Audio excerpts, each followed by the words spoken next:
Back in August, a group of researchers in Florida published a study that I honestly haven't been able to stop thinking about. They found that over the last 20 years, many Americans have basically given up on the idea of reading.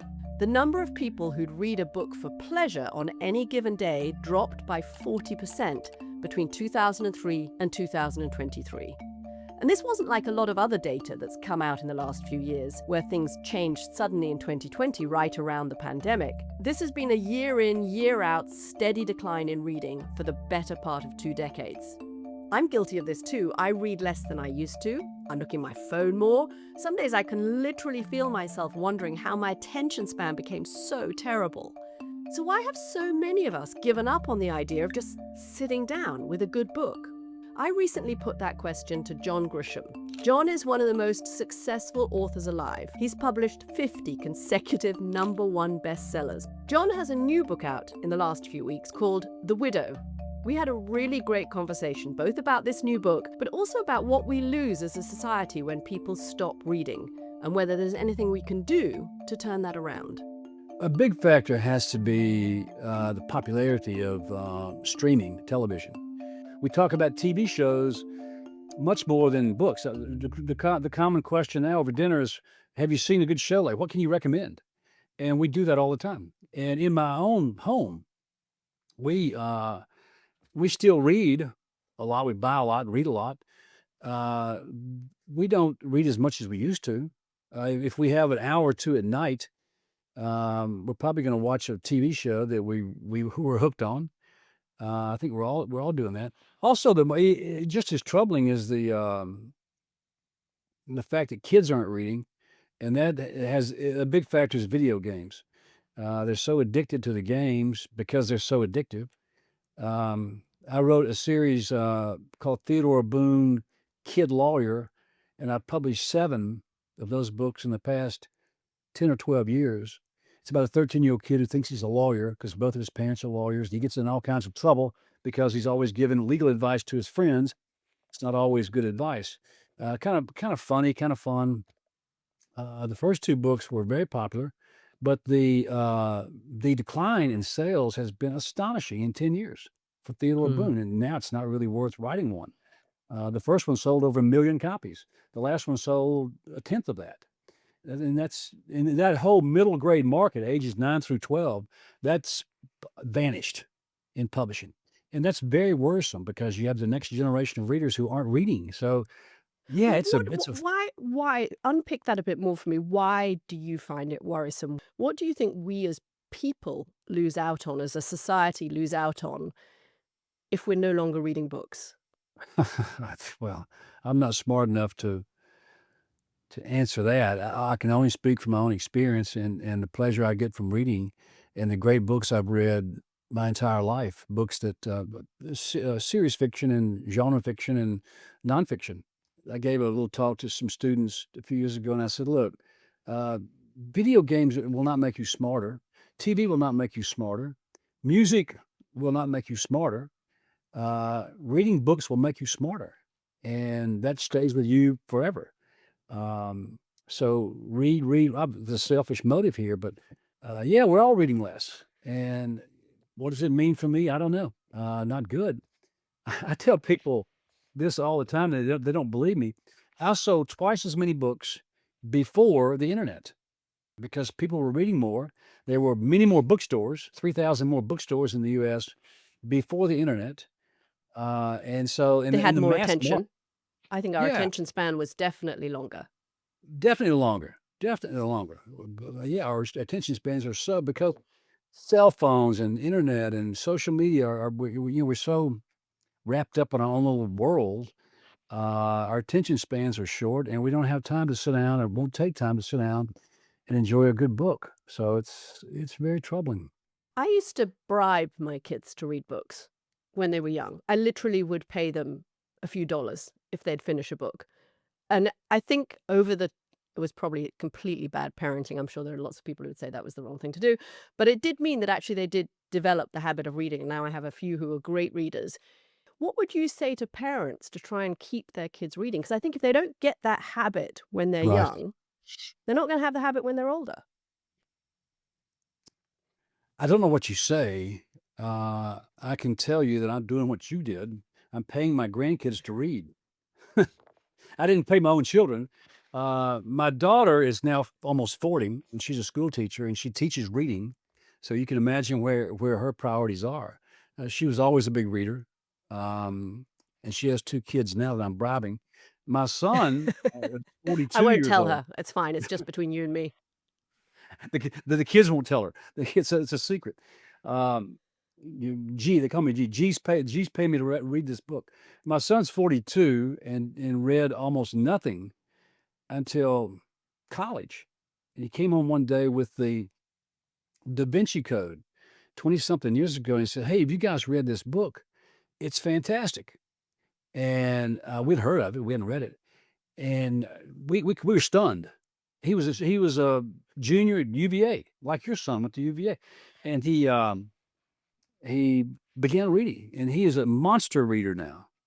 He reads all kinds of stuff, a lot of serious stuff, fiction. So I don't know how you I think it goes back to the home. If you let the kids have too much screen time, and we never worried about screen time, 25 years ago when our kids were small. We never heard the term screen time. Now I worry about my own screen time, because I Yeah. stare at a screen all day long, and I worry about my kids and grandkids. You see families in a restaurant, and the parents are eating and talking, some of them. The kids are playing video games, and ignoring everything else, and we try to avoid that. We try to engage the kids and make them talk to us, but we're all guilty. We all walk around with a cell phone in our pockets. We're all guilty. Okay, so this brings us to the other bit of this conversation. You're now out with a widow and you've changed the format. You've gone from thriller to mystery. When you write your fiction, how much are you thinking about the audience and how much are you just in the world of the novel itself? Oh, great question. I can't think about the audience. Hmm. I don't know who they are. I know my friends and my family members, who still speak to me. Um, I know them, and they respond in various ways. I can't see the audience, and if I worried about that, I probably wouldn't be able to write. I think about the story and the next page, the next chapter, the next where's the plot going, and how to get to the end, and that's I focus on that. I can't start a story until I've had it for a long time, and I can see the whole story, and I finally decide this could be a very suspenseful, fast-paced, thriller.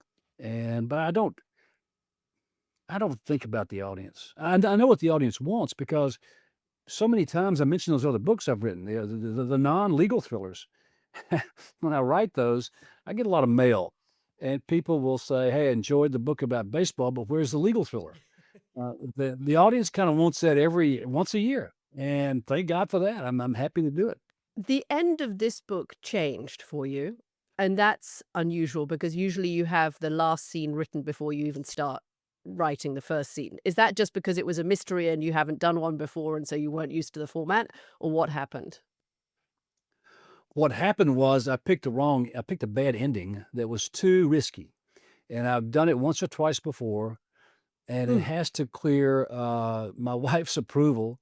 Renee's she's the first reader. She reads everything initially, and we've been doing that for 40 years, 50 books, and so she knows what to expect. She's not an editor, but she marks up the copy with the red ink like she's an editor, and, she did not like the ending that I first had, and I knew it was risky. And so I said, let's try something else. So I kept writing. I didn't change anything. I just kept writing and got to a different ending. But that's very unusual. Normally, I know how it's going to end when I start. It's again, the protagonist is a Southern lawyer. There's a familiarity there with some of your other books too. Familiarity, obviously, with your own life. Is it that you keep going to a character who you feel comfortable with? Do you ever feel you want to write about I don't know, a Swedish acrobat? Um, or a French chef? Do you want to go The wild, old John, and write about the old something Swedish completely different? acrobat thriller, the French Yeah, chef thriller. definitely knives in that one.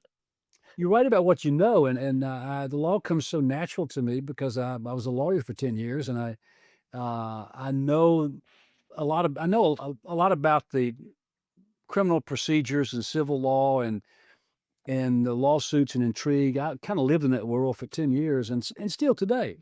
Um, I enjoy reading. My interests are with the law. It's with, cases, courts, appeals, litigation, law firms that blow up, law partners that steal money. Those are great stories, and there are plenty of them. That's what I enjoy, and also issues, death penalty, wrongful executions, mass Mm. incarceration, all the injustices that we have built into our system and can't fix. Those really still fascinate me and keep me attached, intrigued by the law. So you also tried recently nonfiction, and you and I spoke shortly after your last book of nonfiction came out. Now you're trying something slightly different in a whodunit. Is there a is am I reading too much into this to see a pattern of somebody who's had enormous success with one format, which is legal thrillers, and is now wanting to test different creative outlets? I mean, not to be grandiose, but Picasso did a lot with self-portraits that initially looked like him and then ended up looking like triangles at the end of his life. Uh, Thanks, Katty. I've never been compared to Picasso before. You That's were a first sitting in there in front of these lovely paintings I couldn't resist. in 40 years. The first time I've been had Picasso mentioned in an interview. No, I've always not always, but after about 15 or so pure legal thrillers, the early books, the early movies, they were all successful. And I think it was only natural to wonder if I could write something else while still writing the legal thrillers because those are still very popular. I'm not going to get away from that. That's what that's what the audience wants. Uh, so I tried a childhood memoir called A Painted House. I've tried children's books. I've tried a comic novel called Skipping Christmas. I've written three sports books. Two, no, four. Two about football, one about basketball, one about baseball now. Um, I'm always looking. We call them the smaller books. So I'll do a small book usually in the fall when I get bored. But most of the year is devoted to the legal thriller. But I'm always thinking about, and the nonfiction came along 20 years ago, the first nonfiction book, another one last year, writing another one now. Always looking for something else to experiment with. But I'm not going to get away from the legal thriller. The very best compliment that somebody can pay you after reading one of your books is what? I read the book in 2 days. I called in sick for work. I skipped lunch. I skipped school. I had to finish the book. I finished in 2 days. That's magic. I won't. We all love a great page turner, a book you can't wait. You don't want it to end, but you can't wait to get to the end because you're so caught up in the plot and the characters. That's what I aspire to every time. I want the story to move. I want the readers to lose sleep. John Grisham, the new book is The Widow. Thank you very much. My pleasure. A lot of fun. Let's do it again.